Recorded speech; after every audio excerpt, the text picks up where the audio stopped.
Hey guys, today I have a review of one of my, my only sniper rifle. Finally, I am my team sniper, and I finally got my sniper rifle up and running, and it is a tank. I can tell you that much right now. As of right now, I can't use it at any of my fields, my local fields, because it's shooting way too hot. Like 100 FPS over the limit or something like that. Or 100 something. I know it's at least 100, so I'll have to buy a lighter spring, which will not really do anything negative. It'll just make it last longer, pretty much. So I'm not complaining, but the stock spring would have been great if I can find it, but I can't find it. So I'm just stuck with the one that I have, but it works fine. Whatever. So this gun is the JG Bar10, or BAR10. I call it the Bar10 because that's what it is. It's a Tokyo Marui VSR10 clone, so it's completely compatible with all VSR10 trigger parts, cylinder and bolt assembly parts, and magazines, and top-ups, and all that good stuff. And barrel adaptery things, and scopes, but that's kind of given. Alright, so I'll start out with the butt of the gun and go up to the end you don't want to be looking at. Okay, at the end of the gun, it has a very nice rubber butt pad. Kind of reminds me of the AUG's butt pad, but it does come off with some force. Oh gosh, it's hard. That's what she said. Yeah, and it's just hollow inside. Like, I can fit my hand in here pretty far. Feels like there are some weights in there, but yeah, I can fit my hand in there. Then it just kind of pops back on, so I guess you can store stuff in there. I wouldn't, because it would be rattling around, but no, whatever. It has a metal rear sling loop, which I don't know if it's removable or not, but mine kind of swivels. I think it's just kind of stripped, but that's okay. But it's metal, it works, and it's not coming out, so I'm not worried about it. The stock is completely rubberized. This is a used gun. I got it broken from someone, and so as you can see from the sweat and stuff, some of the rubberizing where your face is kind of got worn off. I have hair on my finger. Moving up, this gun has a lot of metal on it too, and but this is metal. We have the trigger guard, which is plastic. It's just a trigger guard, doesn't do anything.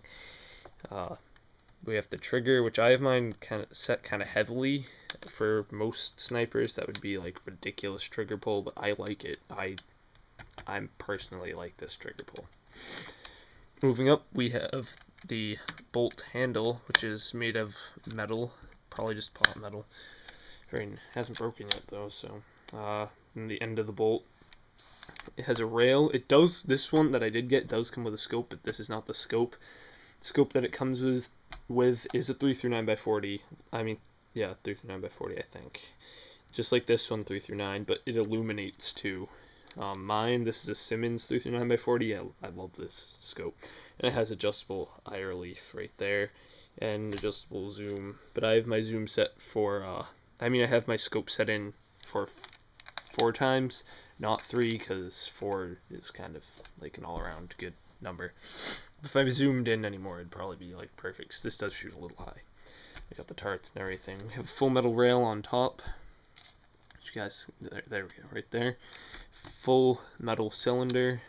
This gun's a butt to pull back now. Just saying, I'll show you guys that later.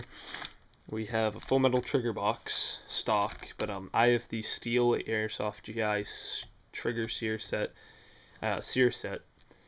and it came with a trigger sear, a steel trigger sear, a steel piston sear, and a steel guide stop, bolt stop, whatever you want to call it.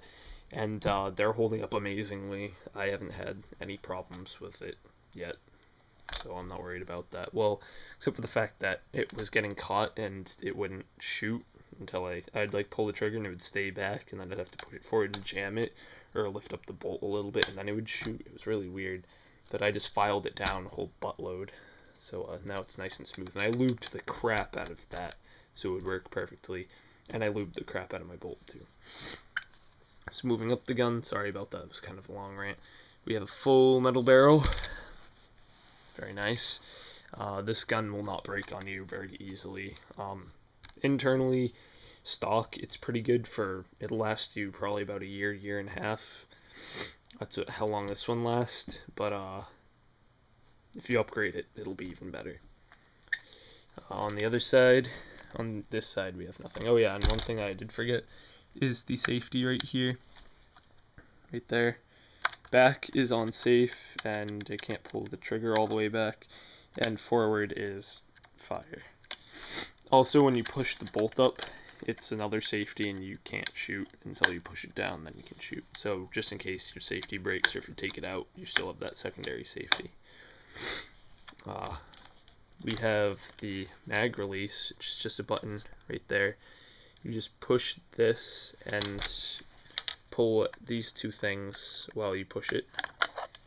The mag holds, I think, 30 rounds, and it feeds perfectly for me. I've only had a couple times where it double fed. So, not really a big deal, because it just rolls out of the barrel, because I hold my gun down and hold it up high. On the other side, as I said before, we have the hop up, which I have pretty well adjusted, but yeah, it's actually like perfectly adjusted. I could make it shoot farther, but I don't have enough space in my yard. I only have like 190 feet, so yeah. Then we have the front sling mount. This is removable. You just it does unscrew, or you can just push out that pin and use it as a bipod lug, I do believe. This, it's just that's just electrical tape, and on the front I just colored it in with a Sharpie. So yeah, because I didn't know how to get, because I didn't feel like spray painting it, because I ran out and I didn't feel like buying any. In there you can see the brass barrel, which works wonderfully, and you can take this off and get a threaded adapter-y thing. So yeah, what I've done to this gun is I have an aluminum piston, which is working great, an aluminum spring guide, ball bearing spring guide, which is working great, a spring that's getting me over 500 FPS with 0.2s, and I have the Airsoft GI steel trigger sear set, or just sear set, or I have the steel trigger sear, steel piston sear, and steel guide stop thingamabob. So yeah, I'll pull it bolt back, which is a butt to do. Anything above the stock spring is a butt to do. Like, my pointer finger's actually sore, because this is how I grab my bolt. 2 fingers right there, and I put my thumb right here.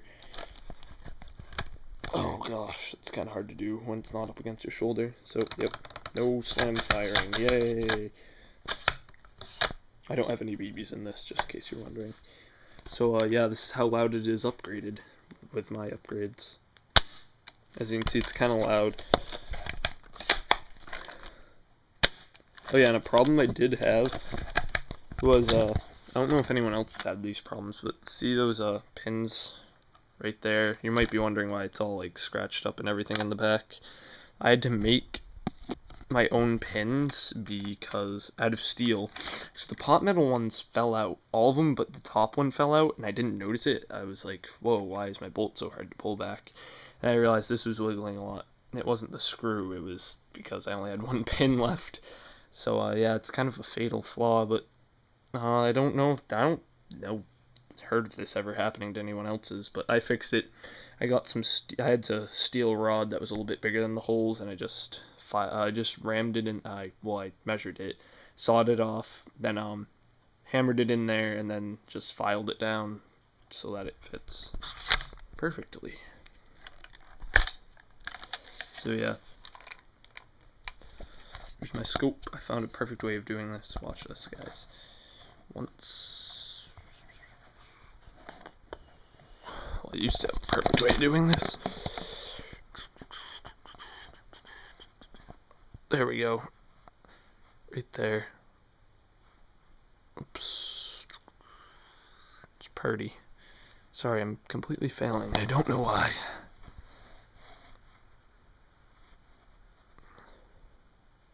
There you go.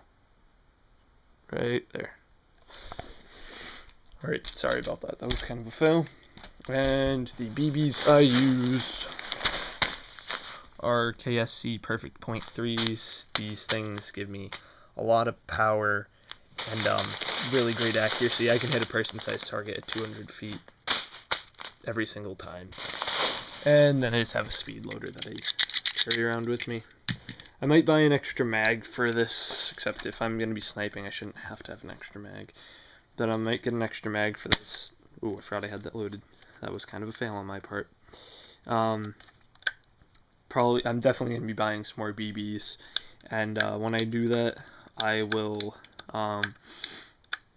probably buy a lower spring, and I'm planning on getting a Teflon cylinder, like the Airsoft GI Teflon cylinder, or a Laylax Teflon cylinder, or something like that. Something that's better than this one, because this one's just like pot metal or something, and the other ones are steel, and steel's better than pot metal.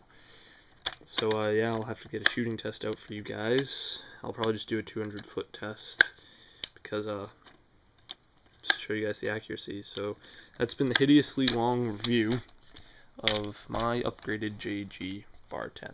Thanks for watching.